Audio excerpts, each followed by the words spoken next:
el Señor ha dado una palabra de poder para la iglesia. La palabra de poder, bendito sea el nombre del Señor. Oremos primero. Nos ponemos de pie.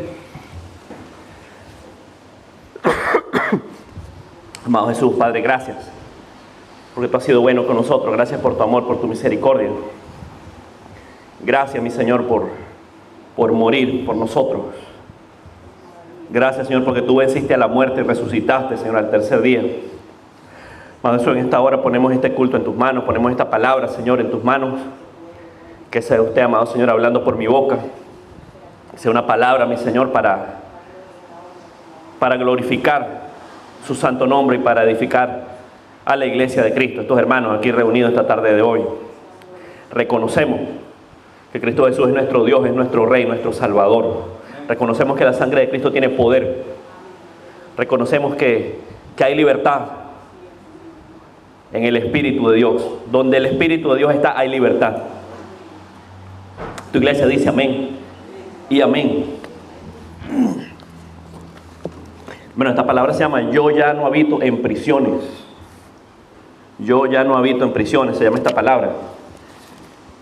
Y para comenzar, mis hermanos, vamos a abrir nuestras Biblias en Jueces.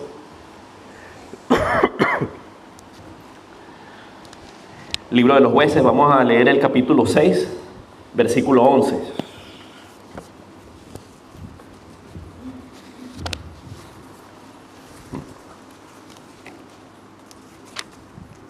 Cuando lo tenga dice amén, hermano.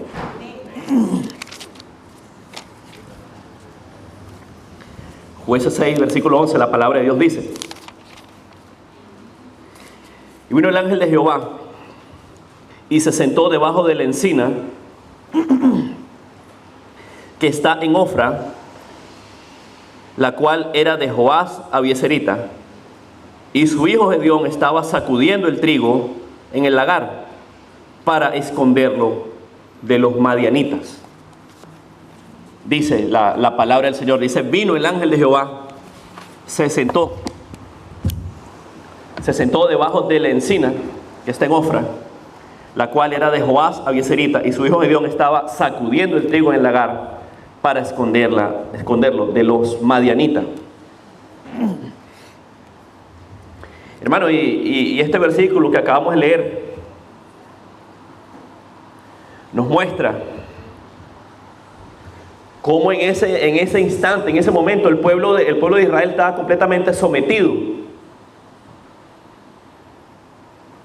a los madianitas. Si vamos ahí al comienzo de Jueces 6 y leemos del versículo 1 al 4, Jueces 6 del 1 al 4, la palabra de Dios nos da una explicación mucho más amplia de lo que estaba pasando. Leámoslo, Jueces 6 del 1 al 4, el nombre del Señor. Jueces 6 del 1 al 4 dice la palabra de Dios: los hijos de Israel hicieron lo malo ante los ojos de Jehová, y Jehová los entregó en manos de Madián por 7 años. Y la mano de Madián prevaleció contra Israel. Y los hijos de Israel, por causa de los madianitas, se hicieron cuevas en los montes y cavernas y lugares fortificados. Pues sucedía que cuando Israel había sembrado, subían los madianitas y amalecitas, y los hijos del oriente contra ellos subían y atacaban. Y acampando contra ellos, destruían los frutos de la tierra hasta llegar a Gaza, y no dejaban que comer en Israel ni ovejas, ni bueyes, ni asnos. El pueblo de Israel estaba oprimido, en pocas palabras, hermano.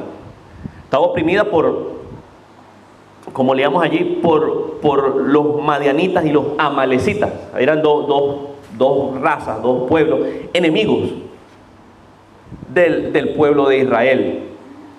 Esta gente, primeramente, ¿qué sucedía? Como dice la palabra, ¿verdad? Los hijos de Israel habían pecado en contra del Señor. El Señor los había entregado. El Señor había permitido que eso sucediera. ¿Qué sucedía? Bueno, lo que acabamos de leer.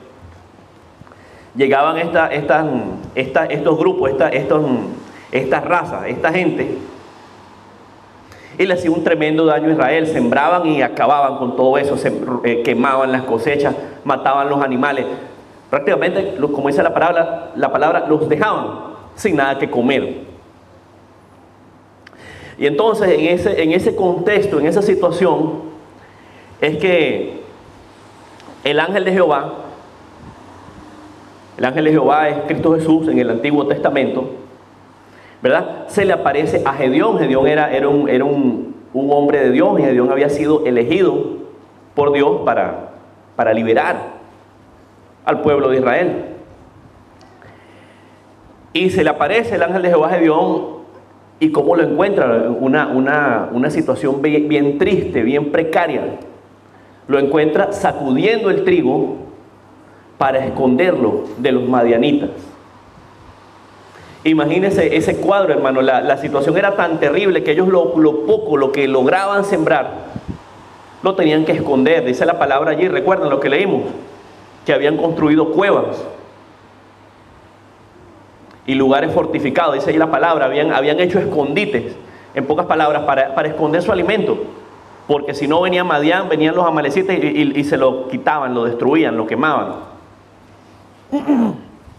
Y así encuentra el Señor a Gedeón sacudiendo el trigo. Voy a sacudir el trigo para esconderlo. Ahora, hermano, interesante, fíjese. Espiritualmente, ¿qué significa eso? Espiritualmente, ¿qué significaba sacudir el trigo para Gedeón? Espiritualmente significaba que este hombre creía, y que el pueblo de Israel creía, que no había nada que pudieran hacer. Sacudir el trigo significaba entregarse, reconocer que estaban perdidos, que no había nada, absolutamente nada que pudieran hacer en contra de los enemigos, en contra de Amalek, en contra de estos pueblos de Madián. Y entonces tenían que esconder el trigo. No había nada que pudieran hacer, estaban en derrota, por decirlo de esa manera. Hermano, y esta era una palabra que me daba el Señor. ¿Por qué? Porque muchas veces los hijos de Dios andamos así. Los hijos de Dios olvidamos que tenemos a un Dios poderoso. Olvidamos que para nuestro Dios no hay nada imposible. Y preferimos, por voluntad propia, someternos a las mentiras de Satanás. Entonces, esta palabra me la daba el Señor por eso. Este versículo, ese versículo con el cual empezamos, ese es Jueces 6:11. Estaba Gedeón sacudiendo el trigo, y sacudir el trigo es eso, es un cuadro de aceptar la derrota, es un cuadro de que no hay nada que se pueda hacer.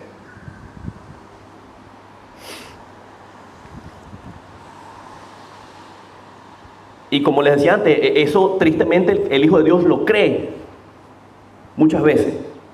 Veamos qué dice, sigamos ahí en Jueces 6. Vamos a leer ahora los versículos del 12 al 15. Los versículos del 12 al 15. Cuando lo tenga dice amén, hermano. Amén. Amén. Dice la palabra del Señor. El ángel de Jehová se le apareció a Gedeón y le dijo: Jehová está contigo, varón esforzado y valiente. Y Gedeón le respondió: Ah, Señor mío, si Jehová está con nosotros, ¿por qué nos ha sobrevenido todo esto?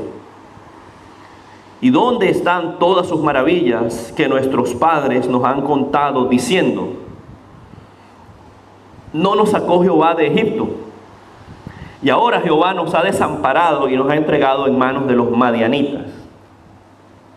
Y mirándole, Jehová le dijo: ve con esta tu fuerza y salvarás a Israel de la mano de los madianitas. ¿No te envío yo? Entonces le respondió: ah, Señor mío, ¿con qué salvaré yo a Israel? He aquí que mi familia es pobre en Manasés, y yo el menor en la casa de mi padre. Amén. Entonces, hermano, el Señor se le aparece a Gedeón. El Señor le habla, el Señor le confirma: yo estoy contigo. Yo estoy contigo. ¿Y qué le dice Gedeón? Gedeón le dice, primeramente duda, primeramente le dice: pero bueno, Señor, si usted está con nosotros, ¿por qué nos ha sobrevenido todo esto? Pero lo que él no recordaba era que el pueblo de Israel se había apartado del Señor.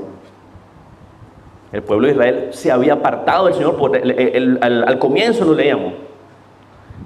El pueblo de Israel se apartó y el Señor por eso los entregó a sus enemigos. Y el Señor le dice: ve, no te envío yo, le dice el Señor. Pero Gedeón no cree. Gedeón no cree. Después le dice: pero ¿cómo voy a ir yo?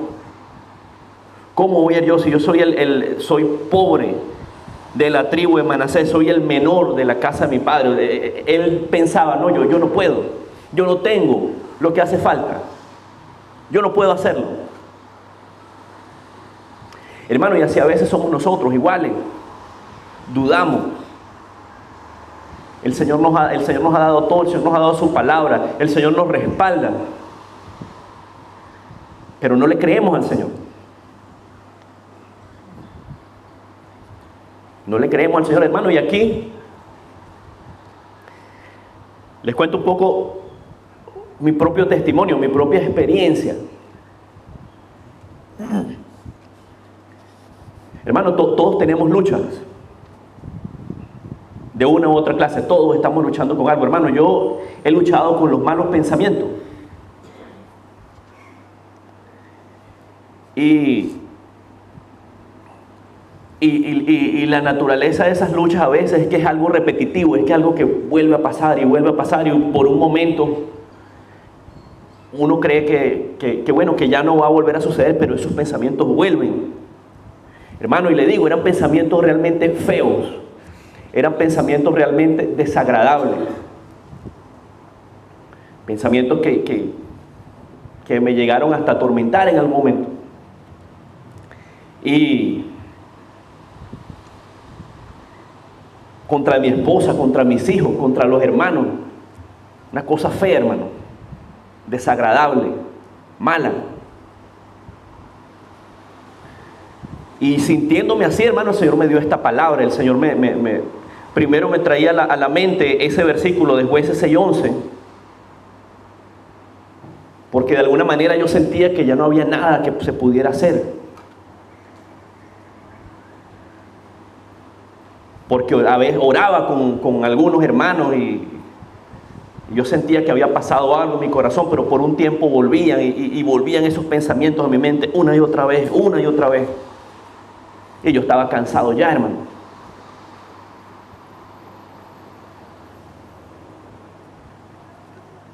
A veces llega un punto que el diablo le empieza a meter cosas a uno en la cabeza también. Y el diablo le dice: no, mira, ya no hay nada que hacer, ya está condenado, ya no le pida perdón a Dios otra vez, porque Dios no lo va a perdonar.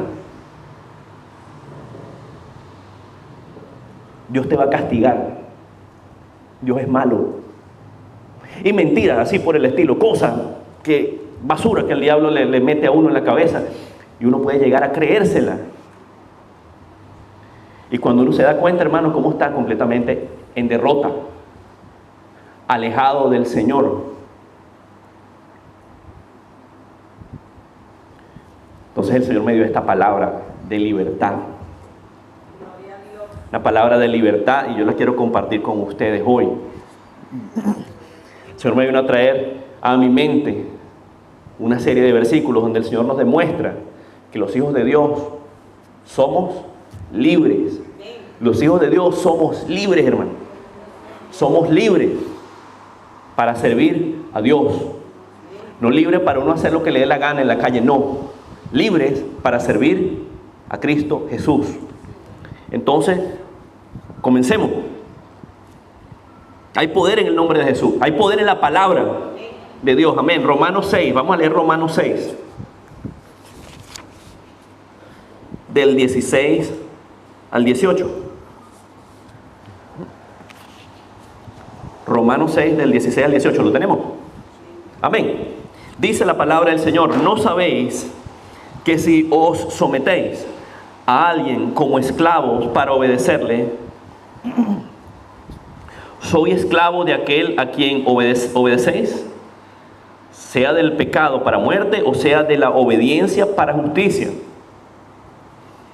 Pero gracias a Dios que aunque erais esclavos del pecado, habéis obedecido de corazón a aquella forma de doctrina a la cual fuisteis entregados, y libertados del pecado vinisteis a ser siervos de la justicia. Amén. Hermano, esta palabra nos dice cuál era nuestra condición anterior y cuál es nuestra condición en el Señor. En el versículo 16 la palabra lo dice claramente, que uno a quien se somete, ¿verdad? Si os sometéis a alguien como esclavos para obedecerle, sois esclavos de aquel a quien obedecéis, sea del pecado para la muerte o sea de la obediencia para justicia. Anteriormente, ¿qué éramos nosotros, hermanos? Éramos esclavos del pecado, entregados a Satanás, entregados al mundo, entregados a la lujuria, a las bajas pasiones, a los vicios. Eso éramos nosotros. Pero dice la palabra: pero gracias a Dios que aunque erais esclavos del pecado, erais tiempo pasado, porque ya no lo somos, habéis obedecido de corazón a aquella forma de doctrina a la cual fuiste entregado. La forma de doctrina, a la palabra, la forma, la doctrina a la cual hemos sido entregados, y libertados del pecado, hemos venido a ser siervos de la justicia. Somos siervos ¿de quién? De Cristo Jesús. Le servimos a Cristo Jesús. Somos siervos de la justicia. Somos hombres y mujeres de Dios. Somos hombres y mujeres de Dios. Le servimos a Cristo Jesús. Cristo Jesús nos ha comprado a precio de sangre, hermano, en la cruz del Calvario. Hemos sido justificados. Hemos sido justificados por Cristo Jesús, y eso lo hemos hablado bastante en la célula. ¿Qué es ser justificado? Ser justificado es volver justo, hacer justo a alguien que no es justo. Nosotros, por nosotros mismos, no somos justos, pero Cristo Jesús nos ha justificado, nos ha hecho justo. Alabado sea el nombre de Cristo. Versículo 17 dice: has obedecido de corazón a aquella forma de doctrina a la cual fuiste entregado. La palabra, hermano, la palabra, eso era lo que el Señor me ponía en el corazón. La palabra, obedeciendo la palabra somos limpiados, escuchando la palabra somos limpiados, siguiendo la palabra somos limpiados. Hermano, por eso es que hay que estar todo el tiempo leyendo la Biblia. Por eso es que hay que estar todo el tiempo leyendo la palabra. La palabra no puede ser de que usted viene el domingo y lo que le den aquí eso es suficiente para usted. No, hermano. No, usted tiene que leerla todos los días. Usted tiene que nutrirse su espíritu, así como usted come. Así como se come las pupusas con el curtido. Tiene que comer Biblia también, hermano. Porque la Biblia, la palabra de Dios, es comida ¿para quién? Para su alma, para su espíritu. Tiene que nutrirse con la palabra de Dios. Entonces, cuando yo leía eso, el versículo 17, ahí, Romanos 6, 17, eso era lo que el Señor me ponía, la palabra. Veamos qué dice ahí el Salmo 119, 9. Salmo 119, 9. ¿Lo tenemos? Amén. Dice la palabra: ¿con qué limpiará el joven su camino? Con guardar tu palabra.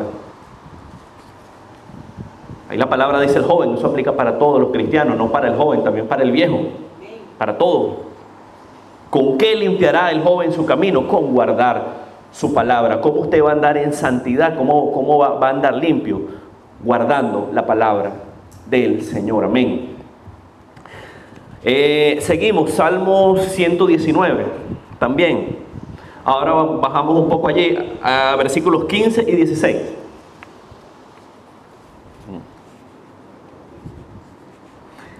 Salmo 119, versículos 15 y 16. ¿Lo tenemos? Amén. Palabra poderosa de Dios dice: en tus mandamientos meditaré, consideraré tus caminos, me regocijaré en tus estatutos, no me olvidaré de tus palabras. Amén. Eso está en el Salmo 119 también.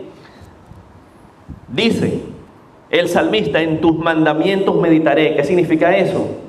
Meditar, pensar constantemente. En tus mandamientos meditaré, hermano. No es solamente leer la palabra por leerla ahí a la carrera, decir, no, ya leí la Biblia hoy. No, ¿verdad? En tus mandamientos meditaré, leeré tu palabra y primeramente la entenderé, pensaré en esa palabra, meditaré en ella, pensaré en ella todo el tiempo. Pensaré en ella y la pondré en práctica. Ante una situación, cuando esté allí delante del pecado, ¿qué haré? ¿Qué me dice la palabra? ¿Qué haría Cristo Jesús en este caso? ¿Qué debo hacer? ¿Me entrego al pecado? No, yo no me voy a ir a tomar, así me inviten. No, ¿por qué? Porque la palabra de Dios dice esto y esto. Dice que el vino es escarnecedor, etcétera, por ejemplo. ¿Por qué? Porque en tus mandamientos meditaré, consideraré tus caminos. Yo no voy a considerar otros caminos, consideraré los caminos del Señor, porque yo soy un hijo de Dios. Alabado sea el nombre de Jesús. Dice, me regocijaré en tus estatutos.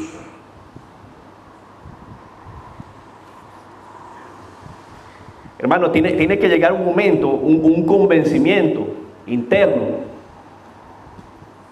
de que uno tiene que molestarle el pecado, hermano. Tiene que llegar un momento que uno tiene que estar convencido. Sí, el Cristo Jesús es lo mejor, la palabra de Dios es lo mejor. Por lo tanto, el pecado me molesta, el pecado yo lo aborrezco. ¿Sabe lo que es aborrecer algo? Tenerle rabia sobremanera a algo. Bueno, el pecado tenemos que aborrecerlo. Entonces, cuando uno llega a esa condición, uno dice ahí como el Salmo 119, 16, me regocijaré en tus estatutos. ¿Qué es regocijarse? Alegrarse mucho en algo. No es que usted va a obedecer la palabra, pero ahí medio obligado. No, bueno, sí. No estoy muy convencido. Bueno, sí, vamos a hacerlo ahí. Pero por dentro usted lo que tiene es ganas de, bueno, pues de andar pecando por ahí. No, hermano. Usted tiene que estar convencido de que la palabra de Dios es lo mejor. Me regocijaré en tus estatutos, me alegraré en tus estatutos, me alegraré en tus mandamientos, me alegraré cumpliendo tu palabra. No me olvidaré de tus palabras. Amén. Mantendré tu palabra siempre, en todo momento, presente.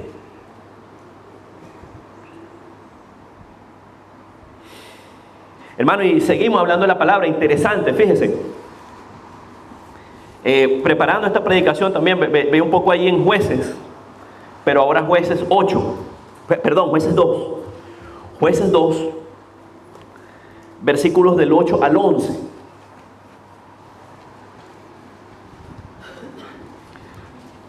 Algo bien interesante allí, acerca de la palabra de Dios y la importancia de estar expuesto siempre a la palabra, de leer la palabra en todo momento. Leámoslo, Jueces 2 del 8 al 11. Dice la palabra del Señor: pero murió Josué, hijo de Nun, siervo de Jehová, siendo de 110 años, y lo sepultaron en su heredad en Timnat-Sera, en el monte de Efraín, al norte del monte de Gaas. Y toda aquella generación también fue reunida a sus padres. Aquí viene la parte que nos ocupa, hermano. Dice, y se levantó después de ellos otra generación que no conocía a Jehová. Otra generación que no conocía a Jehová, ni la obra que había hecho por Israel. Después, los hijos de Israel hicieron lo malo ante los ojos de Jehová y sirvieron a los Baales. Entonces, fíjese lo que dice ahí, hermano. La palabra de Dios da testimonio de que mientras Josué estuvo vivo, mientras Josué estuvo liderando ahí al pueblo de Israel, el pueblo de Israel estuvo bien, el pueblo de Israel estuvo, digamos, ahí en fuego por el Señor. Pero ¿qué pasó? Luego de la muerte de Josué, hubo como un gap ahí en esa generación, hubo como que no se transmitió la palabra de una generación a la otra, y se levantó una generación, como dice allí, que no conocía a Jehová, no conocía la obra que el Señor había hecho por Israel. ¿Cuál fue la consecuencia de eso? Como dice en el versículo 11, los hijos de Israel hicieron lo malo ante los ojos de Jehová y sirvieron a los Baales. ¿Me sigue, hermano? ¿Me sigue lo que le quiero decir? ¿Cómo? Después que se murió Josué se perdió la continuidad, no hubo quien aprendiera la palabra. Entonces esa generación después de Josué no conocía la palabra de Dios, no conocía las obras que el Señor había hecho. ¿Cuál fue la consecuencia lógica de eso? Que se levantó una generación sin temor de Dios, se levantó una generación que no conocía al Señor y se entregó a la idolatría, al pecado, a los Baales. Entonces eso es lo importante, mi hermano, de estar en la palabra. Eso es lo importante de estar expuesto a la palabra siempre. Lo que veníamos leyendo ahí de Romanos 6, del 17 al 18, aquella forma de doctrina a la cual fuiste entregados. Amén. Entonces ese era el versículo, el primer versículo que el Señor me había dado, Romanos 6, del 16 al 18. Vamos a ver el segundo. Una palabra preciosa y poderosa en el Señor. Amén. Segunda de Corintios 3, versículo 17. Segunda de Corintios 3, versículo 17. ¿Lo tenemos? Amén. Segunda de Corintios 3, 17 dice: porque el Señor es el Espíritu, y donde está el Espíritu del Señor, allí hay libertad. Amén. Porque el Señor es el Espíritu. ¿Por qué? Porque Dios es Padre, Hijo y Espíritu Santo, ¿verdad? Porque el Señor es el Espíritu. El Señor también, además de ser Padre, Hijo, Él es el Espíritu Santo también. Y donde está el Espíritu del Señor, donde está el Espíritu de Dios, allí, ¿qué hay? Libertad, hermano, hay libertad.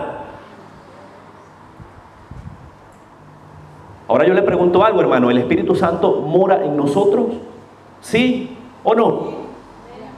Levante la mano, hermano, el que cree que el Espíritu Santo mora dentro de él.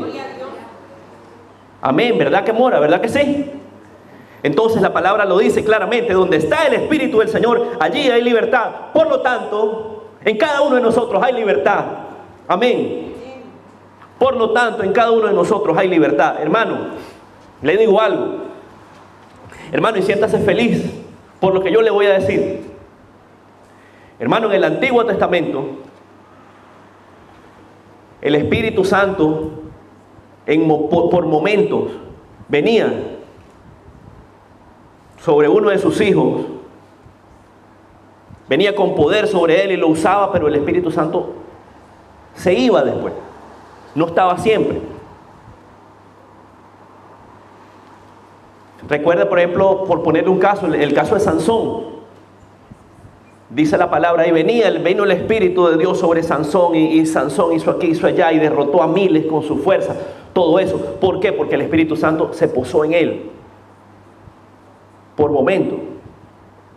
Hermano, pero en el Nuevo Testamento, en la gracia, el Espíritu Santo de Dios está con nosotros. Siempre, mi hermano. El Espíritu de Dios está con nosotros. Siempre. ¿Sabe qué quiere decir siempre, hermano? Todos los días de nuestra vida. El Espíritu de Dios está aquí. Está en su corazón, está con nosotros, hermano. Hermano, ¿no le parece eso algo grande? Hermano, y uno a veces lee los versículos así, como a la ligera. y no se pone a pensar lo que realmente significan. Y uno lee así, porque el Señor es el Espíritu, donde está el Espíritu del Señor, allí hay libertad. Sí, hay libertad, pero un momento, el Espíritu del Señor está dentro de nosotros. El Espíritu del Señor está dentro de nosotros. Por lo tanto, somos libres, hermano.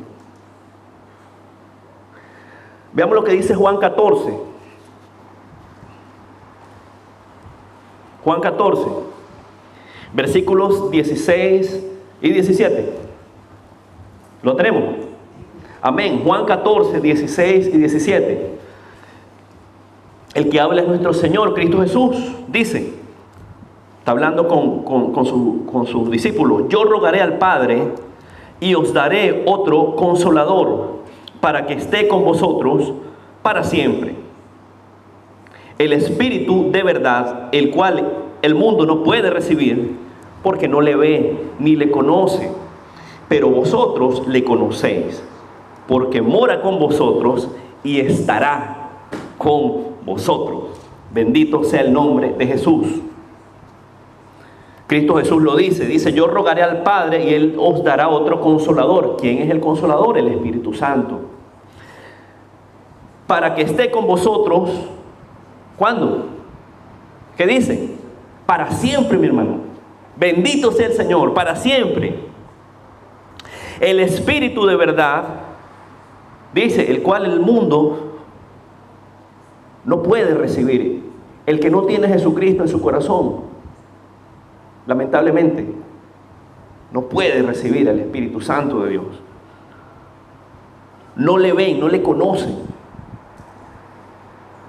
Pero dice la palabra, vosotros le conocéis porque mora con vosotros y estará en vosotros.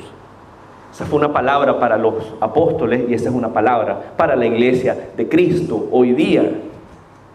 El Espíritu Santo mora con vosotros. El Espíritu Santo está en nosotros. Por lo tanto, hermano, no podemos andar en derrota porque somos libres, hemos sido salvos. En el nombre de Jesús. Vamos a leer 1 Corintios 6. Versículos 19 y 20. Primera de Corintios 6, versículos 19 y 20. Dice la palabra del Señor: ¿o ignoráis que vuestro cuerpo es templo del Espíritu Santo, el cual está en vosotros, el cual tenéis de Dios, y que no sois vos vuestros? Porque habéis sido comprados por precio. Glorificad pues a Dios en vuestro cuerpo y en vuestro espíritu, los cuales son de Dios. Una palabra de atención, hermano, para cada uno de nosotros. Una palabra que el Señor nos exhorta, el Señor nos pone a reflexionar. Dice: ¿o ignoráis que vuestro cuerpo es templo del Espíritu Santo, el cual está en vosotros, el cual tenéis de Dios, y que no sois vuestros? Nuestro cuerpo, hermano, este cuerpo material es templo del Espíritu Santo. ¿Verdad? El Espíritu Santo, ¿qué quiere decir eso? Que mora, que vive en cada uno de nuestros cuerpos. Y como nosotros somos templo del Espíritu Santo, por lo tanto, hay muchas cosas que no podemos hacer. No podemos fornicar, no podemos usar drogas, no podemos tomar alcohol, no podemos fumar, no podemos hacer nada que vaya en contra, ¿verdad?, del Espíritu Santo, y no podemos hacer nada que ofenda, que contriste al Espíritu Santo. La palabra dice: no contriste al Espíritu Santo. Es decir, que el Espíritu Santo es una persona. El Espíritu Santo se duele, el Espíritu Santo se ofende también. No como dicen algunos blasfemos por ahí, que el Espíritu Santo es una energía. No, eso no es así. El Espíritu Santo es la tercera persona de Dios, y el Espíritu Santo se contrista también, se entristece cuando pecamos en contra de él. Amén. Entonces la palabra nos dice, ¿verdad?, que nuestro cuerpo es templo del Espíritu Santo, y el Espíritu Santo mora dentro de nosotros. Amén. Otra palabra, hermano, otro versículo que me daba el Señor, Juan 13. Juan 13, versículos del 8 al 10. ¿Lo tenemos? ¿Lo tenemos? Amén. Juan 13, del 8 al 10. El lavamiento de los pies. Pedro le está hablando al Señor, a Cristo Jesús. Pedro le dijo: no me lavarás los pies jamás. Jesús le respondió: si no te lavare, no tendrás parte conmigo. Le dijo Simón Pedro: Señor, no solo mis pies, sino también las manos y la cabeza. Jesús le dijo: el que está lavado no necesita sino lavarse los pies, pues está todo limpio, y vosotros limpios estáis, aunque no todos. Amén. Otra palabra, hermano, poderosa, otra palabra que demuestra la obra que el Señor ha hecho en nuestras vidas. Aquí el Señor le iba a lavar los pies a sus discípulos. Y viene Pedro típico, ¿verdad? Con un carácter que tenía un poco impulsivo. Y le dice al Señor: no, Señor, tú a mí no me vas a lavar los pies. Me dice: no me lavarás los pies jamás. Él no entendía, ¿verdad? Dice: pero si tú eres el maestro. El Espíritu Santo le había revelado a Pedro, ¿verdad? Que Jesús era ¿quién? Que era el Cristo, ¿verdad? Pero entonces Pedro no le cabía en la cabeza eso, de que el Señor le fuera a lavar los pies a él. Pero el Señor le dice, ¿verdad? Si no te lavare los pies, no tendrás parte conmigo. El Señor quería mostrar también, ¿verdad? Que aunque Él es Dios, Él es el Señor, Él quería mostrar la humildad también a sus discípulos. Ahí Pedro cambia de opinión, ¿verdad? Le dijo Simón Pedro: Señor, no solo mis pies, sino también las manos y la cabeza. O sea, pasó de un extremo al otro. Primero no quería que le lavara ni siquiera los pies, ahora le dice: lávame todo el cuerpo, lávame todo.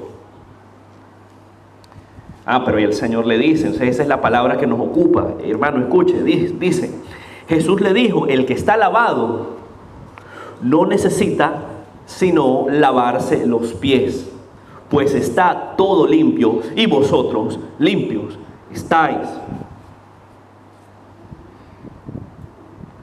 Hablando espiritualmente, ¿verdad? El que está lavado, el que ha sido lavado, el que ha sido limpiado por la sangre del Cordero,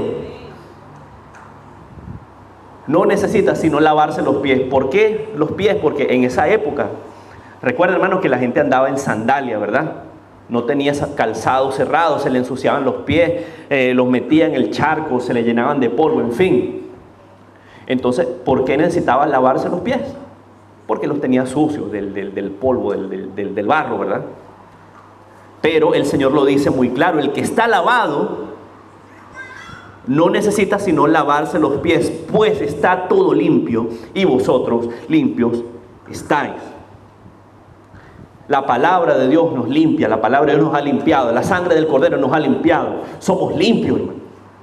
Hemos sido limpiados en el nombre de Jesús.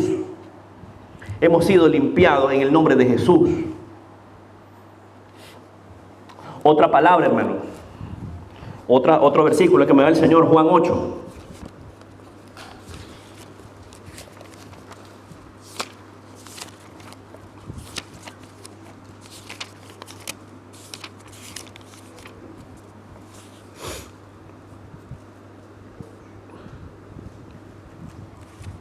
¿Lo tenemos todos? Amén. Juan 8, versículo 36.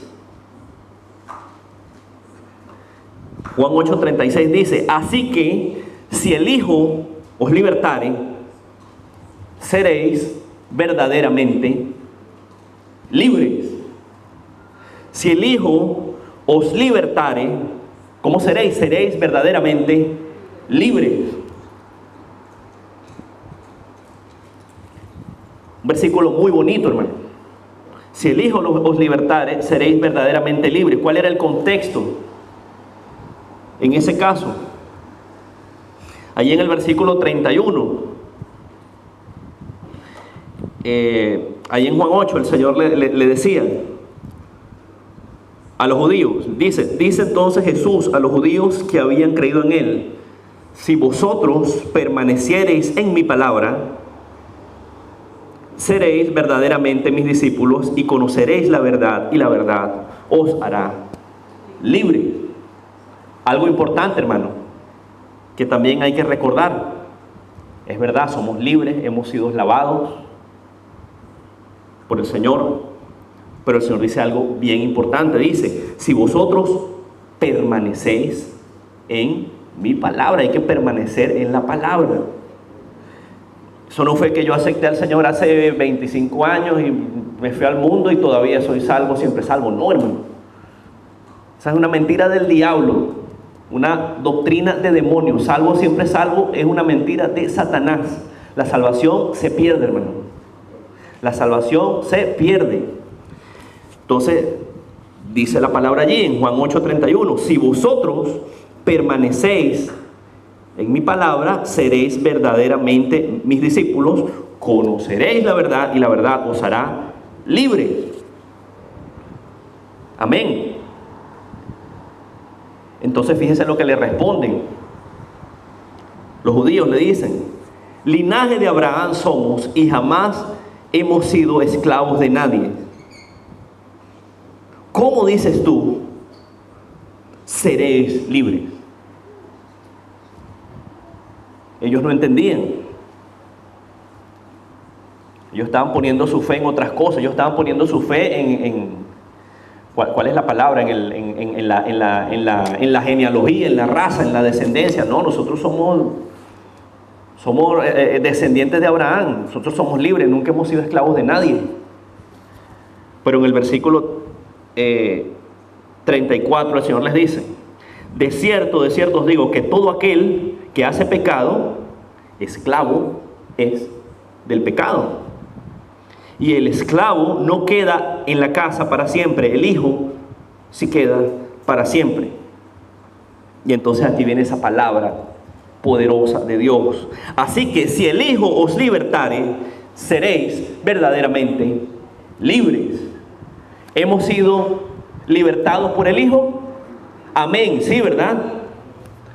Cristo pagó en la cruz por nuestros pecados. Amén. Cristo venció a la muerte en la cruz. Amén. Entonces, ¿somos libres o no somos libres, hermano? Somos libres, hermano. Somos libres en el nombre de Jesús. Somos libres. Somos libres, hermano. Y cuando usted internaliza esa palabra en su mente, en su corazón, hermano, ya el diablo no puede jugar con usted, mi hermano. Y el diablo no puede jugar con usted. Hermano, yo le decía al Señor: Señor, líbrame, yo no quiero tener estos malos pensamientos tan feos, tan malos, que me atormentan. Y yo le comencé a decir al Señor: Señor, ayúdeme un día a la vez. Un día a la vez. Entonces, voy a pasar un día sin que un pensamiento de derrota, de muerte, de pecado venga a mi vida.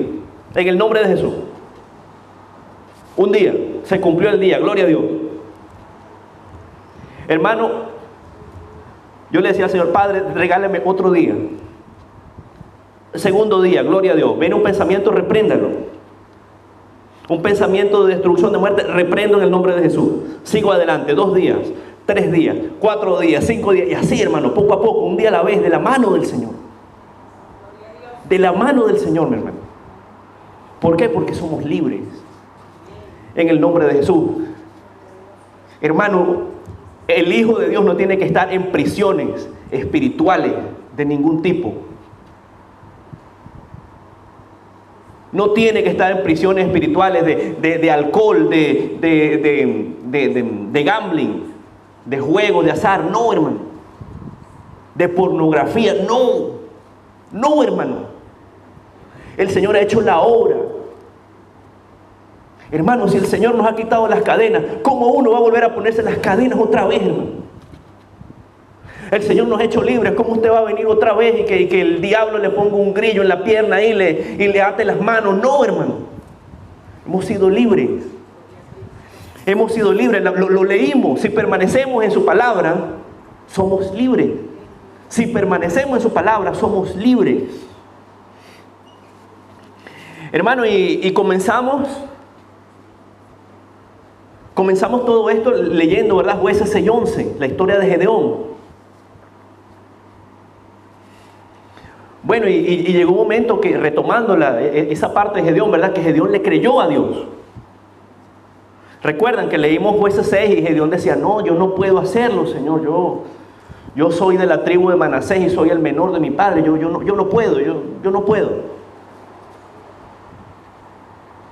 Pero llegó un momento que Gedeón le creyó a Dios. Si quiere, hermano, léalo en su casa, Jueces 7. Y Gedeón iba a ir para la batalla con un ejército, no recuerdo, como 30,000 personas. Entonces Jehová, el Señor, le dijo, no, mucha gente. Y si tú vas con toda esa gente, no, tú puedes decir, no, fui yo que lo hice en mi fuerza y la gloria no va a ser para mí, no. Saca gente. Y de los 30,000, no recuerdo el número exacto, sacó gente. Y los llevó al río también y les dijo, bueno, póngalos a beber agua en el río. Y el que se mantenga ahí, el que no se agacha ahí, ese se lo lleva para la batalla. El que se agacha a tomar el agua con la mano así, mándelo para su casa. Y el Señor lo hizo. Y a la final de no recuerdo cuántos miles, 30,000, ¿sabe cuántos quedaron? 300, hermano. Con 300 hombres fue Gedeón a la batalla. ¿Para qué? Para que toda la gloria fuera de él. Y Gedeón le obedeció al Señor y el Señor le dio la victoria. Gedeón, el Señor le dio la victoria. Entonces a veces usted puede pensar también, no, pero es que esta situación en mi vida está muy difícil, esto no tiene salida, yo no sé qué hacer, Tal vez el Señor está haciendo en su vida, hermano, como los 300 hombres. Está poniendo todo bien difícil, bien apretado. Para que el día de mañana usted no vaya a decir, no, yo hice aquí, allá no. Para que cuando el Señor le dé la victoria, el Señor lo saque de ese atolladero, te pueda reconocer que toda la gloria y toda la honra es para el Señor. Amén. Hermano, y recuerda esta palabra, somos libres. En el nombre de Jesús, el versículo que leíamos ahí en 2 de Corintios 3:17, un versículo bonito, ese versículo a mí me gusta mucho. Porque el Señor es el Espíritu. Y donde está el Espíritu del Señor, allí hay libertad. Y el Señor está dentro de nosotros. Amén. Gloria a Dios.